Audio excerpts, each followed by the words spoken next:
Hey team, welcome back to the product channel. If you're new here, I'm the product girl, and I discuss everything product management from insights to strategies to just basically anything you need to know. And in today's video, we're gonna cover a really important topic, achieving work-life balance, whether you're in a remote setting, office setting, or a hybrid situation. So let's get to it. Work-life balance means different things to different people. For some, it's about compartmentalizing from your work to your professional life, while others like more of the flexibility and the seamless experience between the two. Whatever your definition, however you manage this, just know that it's really important to find that work-life balance. So tip number one, you need to create a dedicated workspace.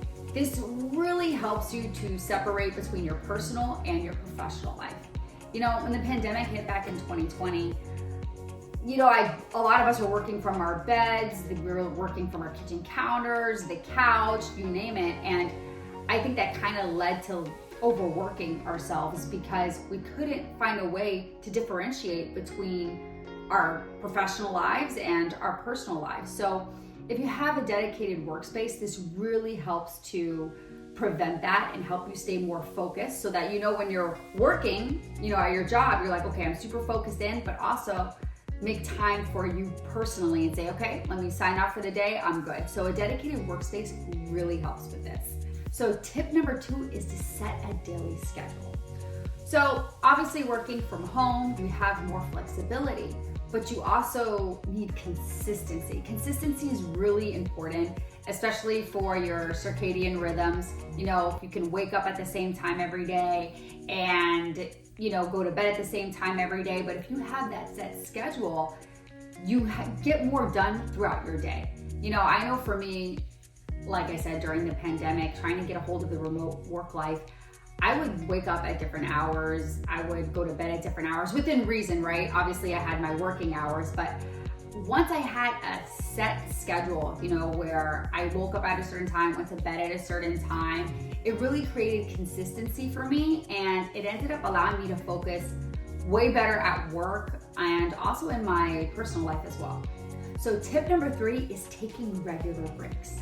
This is so important because as a remote employee, it's that much harder, I feel. I don't know everyone's experience with that, but I know when we switched to remote work, I worked so much harder than I did in the office. Because when you're in the office, you can go get some water, have a conversation about the water cooler, go outside, talk to your friends, go to lunch, go for walks. But when you're, by yourself and you're in that remote life and you're just plugged in or whatever you're doing, it's just so much harder to get pulled back. Sometimes maybe you have a friend at the office, it's like, hey, let's go for a walk. Hey, do you want to go for lunch? And you also see other people taking breaks and you're like, wait, when's the last time I took a break? Maybe I need to take a walk. And it's actually really interesting because there was a 2021 study of 2,000 participants, and 60% of participants said they don't take breaks, and 30% said they felt guilty taking a break. So this statistic really stood out to me, and I was like, I need to start taking breaks. You shouldn't feel guilty about it, especially if you're working all the time. And it's really helpful for you mentally because it's been proven, studies have shown that when you take breaks, it reduces stress, you're more productive, you're more efficient at your job. So really try to find a way to take those breaks. Even if you need to put it in your calendar, please find a way to take those breaks. So tip number four is setting clear boundaries. You need to set your hours and stick to them. During the pandemic, I think that this was really hard because, a lot of people didn't really have a remote job. I know with my job, I somewhat had, flexibility, but I was in the office usually 4 days a week at least. So I noticed that I was going into late night hours, if you can even call it late night, like 1, 2 o'clock in the morning, sending emails, constantly working. And it's really important to set those clear boundaries with your teammates and your leaders so that they know when you'll be available. And they can actually adopt that behavior too. And it's a respect thing, it's a mutual thing. Respect other people's working hours and their space. And respect yourself and set those clear boundaries so that you can have more of that work-life balance. And when you're on, and when you're off, hopefully you're off the clock, but it's just really important. So tip number 5 is so important. This is planning for what you're gonna do after work. So I know for me personally, this was a challenge because I work all the time. And I know a lot of people that are workaholics as well, but I never had anything after work. You know, anything to really, besides like working out, which is great for your mental health, that's great. But maybe just go to a movie during the week, or meet up with a friend for, you know, an early dinner, or, you know, go for a nice walk. It's something that really kind of gets you out of that space after work and gets those serotonin levels and gets you engaged and gets you out of the house. Because when you're in that remote life, let's be honest, you know, you're home a lot, and sometimes you may not even realize, but just going outside and getting that vitamin D, you know, especially, you know, I talk about taking breaks, and it's important to like get outside and experience nature. So if you can plan something at the end of your day, whatever it is, whatever makes you happy, you know, that would really help. And also sometimes I've noticed with me that I may not want to do something after work and I'm tired, and that's okay. But when I go out and like I push myself and I'm like, man, this is awesome, I'm so glad I went out. I'm sure at least some people have felt that way, where they didn't really want to go out and they ended up going out and they're like, man, I'm really glad I went out, and it really helped to recharge me. So by really planning for the end of your day, it can give you something to look forward to, you know, kind of like a reward, if you will. So I think that this is really, really important. So tip number 6 is logging off. Look, I know this is really, really tough, especially depending on the level you're at. I know that I've gotten to a point where I would still I check my emails here and there, but I will not respond to messages past a certain hour. I just can't do it. Unless there's like a P0, and everything's hitting the fan, I just couldn't do it any longer. Like I said, during the pandemic for years, I would do that. I would respond to messages at 9, 10 p.m. at night, waking up, responding to them at 3, 4 a.m. And it's just, I wasn't being productive at my job. I was tired. You know, I was moody. I wasn't exactly a joy to be around. And I couldn't really engage in my life outside of work. It was so hard. It actually became, you know, kind of like a reflex, second nature, where I would just sit there and I would just check my phone. Did I get any messages? Oh, let me check my emails. Did anything happen? And what I realized is if something really bad did happen, I would most likely get a phone call. I don't think that they would just send me an email like, hey, there's a P0, like you should probably get on this call. I know it's hard to log off, but if you really can make an effort to do that, I would highly recommend that, because like I said, if you can't log off, you're not gonna be able to find a way to really reset and recharge and be the best version, you know, of yourself for not only you, but your teammates as well. So let's talk about the hybrid hustle. These are people that usually go into the office a couple of days a week, work remotely the other days of the week. Something that I've noticed, it seems to be like a 3-day thing, where, you know, you either pick the 3 days or it's Tuesday through Thursday, whatever the case is for you. It's really important to, I would say, tip number 1, you really should plan your week.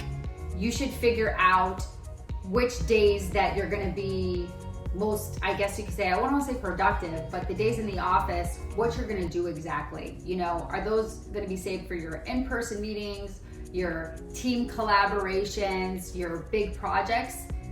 I don't know, like it's definitely up to you, but you should definitely plan your week around that. And what you're going to do at home, like what makes sense for homework, you know, you check your emails every day, but really getting back to certain emails, maybe say, hey, I can do this when I'm home. Maybe save it for, you know, one-on-ones or tasks that don't require as much collaboration. Regardless of the case, it's really important to plan your week so that you know what you need in office for and what you can do at home. So tip number 2 is maintaining consistency. So this is so important. I know I talked about this in the remote settings section of the video, but For hybrid, just as important, if not maybe a little bit more, because, you know, I always kind of go back to sleep a bit. You know, if you wake up when you're working from home at, let's say, 8, 9 a.m., whatever the case is, let's just say 8 a.m. every day when you're working from home. But then on the days you go into work, you're waking up at 6:30. So it's hard to kind of adjust your body and train it to say, okay, well, this is the time I'm getting up every day. And it does mess with you. And I know that I went through this as well. And I was not on my game. I feel like really struggling, because I was like, why am I so tired? And it's because my body was used to waking up an hour and a half later when I worked from home. So consistency with anything, to be honest with you, but especially when you're in that hybrid situation, like maybe during those 3 days, you go to the gym twice during those 3 days. But when you're working from home, you'll go to the gym at like 4 p.m., but then you sit there and during work hours, you go during lunch. I mean, everyone works out differently. You have to figure it out. But the point is that having consistency, you know, whether remote or a hybrid environment, but specifically hybrid, is gonna be really, really important, so that you can be more functional, more on your game, and you're more prepared for things that may come your way. So tip number 3 is leveraging technology. And this is very important because it really helps to establish that consistent communication and a level of consistency, you know, which is what, you know, we've been talking about between like the remote and the hybrid environment. And you need to leverage those software project management tools and your calendars so that it really ensures a seamless experience between yourself and your coworkers and colleagues. For example, a lot of remote companies, they use asynchronous communication platforms. Let's say you have your teammates on the other side of the world and your other half are here. So you may have a little bit of overlap, but if you needed to give them an update on something, a lot of your software application tools are now providing that level of asynchronous communication. You know, it's beyond sending a message or sending an email. It's more of like you can create a video and you can provide them updates and they can listen to it when they want. So leveraging technology is going to make sure that everyone's on the same page, you're a lot more productive, and you know, you're effective at your job. So tip number 4 is setting a routine for your office days. So what does this mean? So I personally, I'm remote now, but I know that if I ever had to go back into the office, that I would need to plan when I would have, you know, my big meetings where maybe I needed to speak to my boss about a strategy, I needed to pull the team into a room, and whatever the case was, but to really plan out what I was going to be doing in the office. This also includes my breaks. You know, this includes me working out.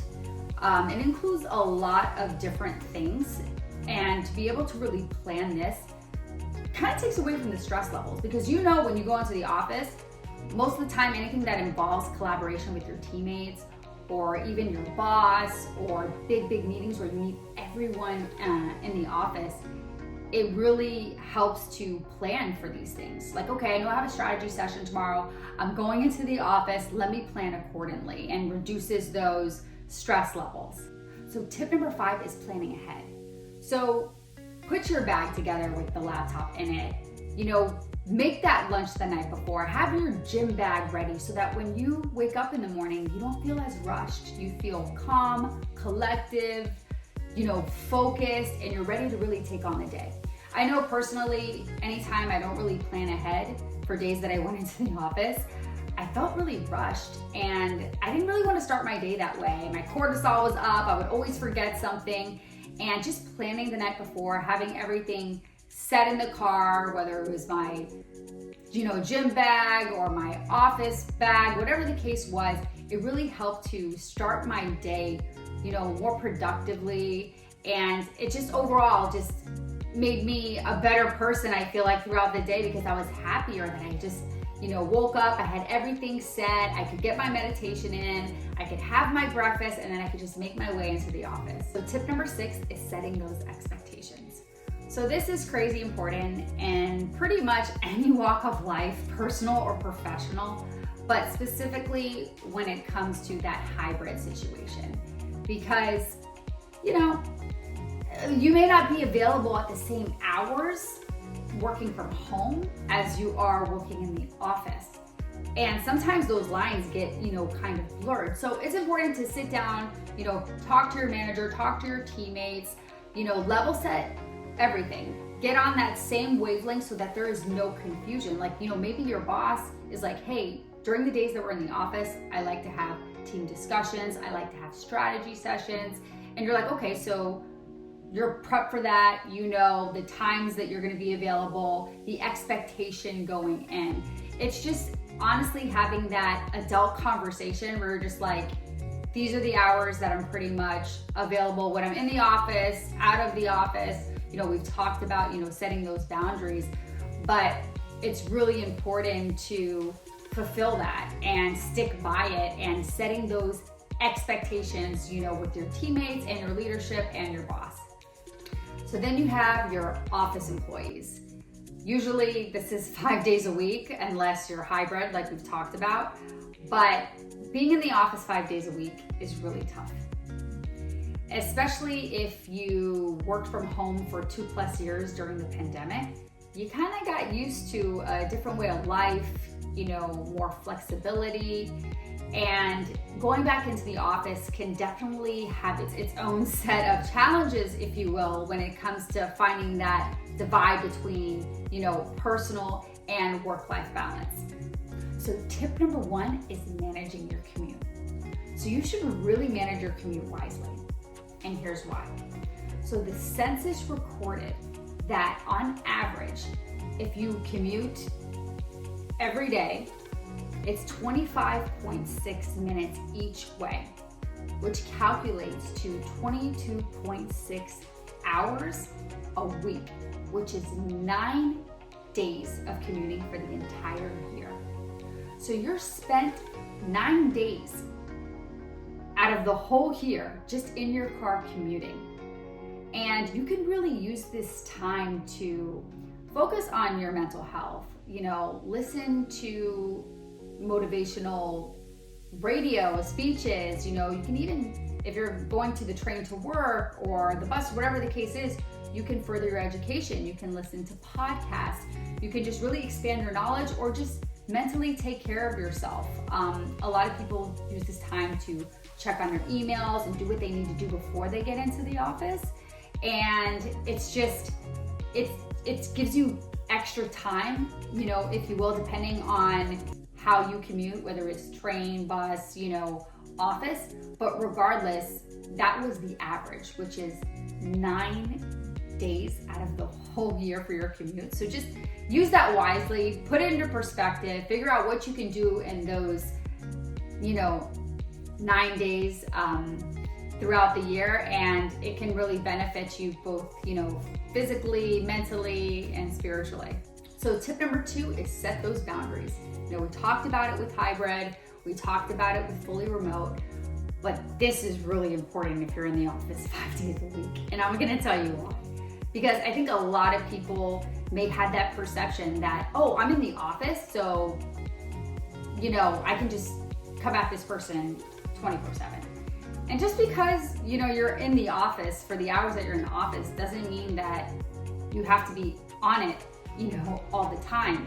It's really important to respect, your space, for people to respect your space, and like to have those boundaries in place where you're like, okay, maybe around 12 you'll go to lunch with your teammates, or from 4 to 5 you're checking emails before you take off for the day, or from 9 to 10, it's just really important. And I think that sometimes when you're in the office, people expect you to be available 24/7 and you have to be on your game 24/7, and that's just not feasible. People need breaks, they need time to themselves.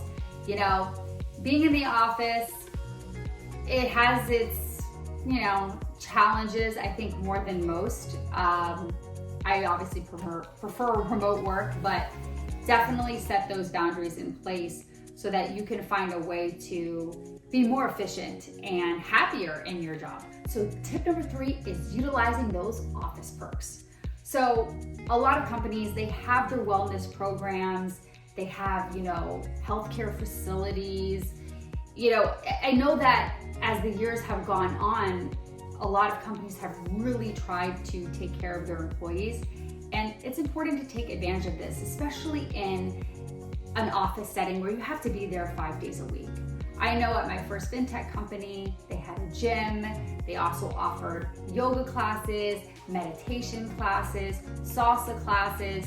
So it gave me the opportunity to really take a break from my day and say, oh, okay, I'm gonna utilize this for a reason. They're there for a reason, whether it's to go play shuffleboard. I was working at the startup and they had like a ping pong table and a shuffleboard, and it really was a game changer to be able to utilize these office perks. They're there for a reason, and it also makes work more enjoyable. And I feel like when you have that plan, like, okay, well, maybe I'll go work out at the gym, or I'll go play some shuffleboard around 2, or whatever you want to do. Like maybe you want to do yoga at 2. It's something to kind of look forward to throughout your day. And it gets to a point where you're like, okay, maybe I do want to come into the office. I want to be able to, utilize those office perks.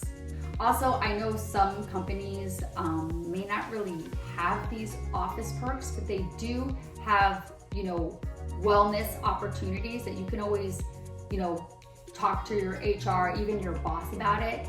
They'll have some level of, I would hope, opportunity for you to take a mental break from everything. So I would definitely look into that if you don't see it, readily available at the company that you're working at. So tip number 4 is taking those breaks. We talked about this in the remote situation, the hybrid situation, but this is just crazy important for in-office as well, because studies have been shown that when you take breaks, you're more engaged and productive. And, I was reading an article and it said that 66 to 82% of people, they don't take their break. And I can honestly say probably more at the beginning of my career, I did not take breaks. I would eat at my desk. And I felt like when I did get up to actually go out and have lunch with my teammates, or just even sit down and read a book during lunch, just taking that break made me so much more happy, more productive. I was more on it. I was more lucid. I was more clear. And if you struggle with trying to find time to take those breaks, like I said, use your calendar, block it off. Even if it's like a 10-30, 15-minute walk, or that lunch break at 12, or just little breaks, throughout the day can really accelerate your productivity. Tip number 5 is your best working hours. And you're probably thinking, like, what do you mean best working hours? Well, it's interesting because you may not notice that there are certain hours of the day where you are most productive. So I'm a night owl, and I like that peace and quiet at night. I don't want anyone to interrupt me, and I can just grind away till 2-3 o'clock in the morning. It's not exactly healthy, but that is when I'm super productive, and first thing in the morning. Like first thing in the morning for, I don't know, probably 2 to 3 hours. Those are my productivity hours. I know my hours are probably not very conducive for, an in-office setting, probably not even a hybrid situation, but you can adjust as needed. If you're more of a night owl, you can slowly start adjusting your schedule so that you can figure out what hours work for you. And to be completely transparent with you, I have noticed that my hours kind of shift sometimes.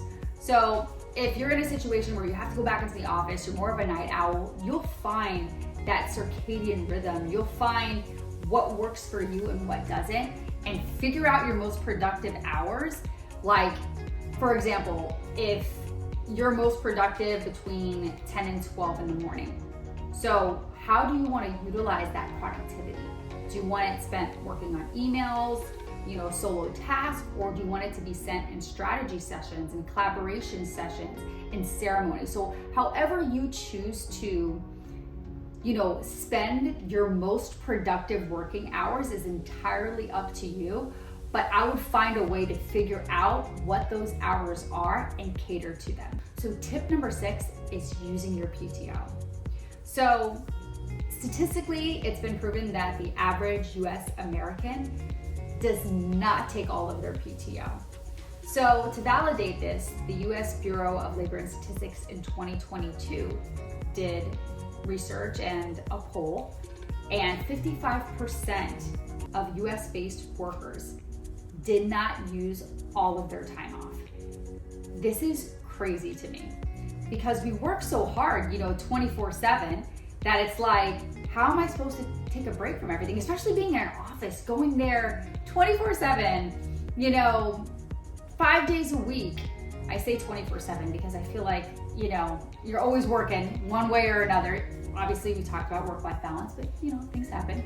But to be able to take a step back and be like, hey, I need a break. I need to come back more productive, more energized, not only helps you, but helps your teammates and the work that you're doing. So time away from work has been shown to increase motivation, decrease stress, and overall have more of a balanced physical and mental well-being. Work-life balance is an ongoing journey. I think for anyone in any field you have to figure out what works for you. And it's okay to struggle with this, and it's completely normal actually. I know I still kind of do, but you need to find what works for you.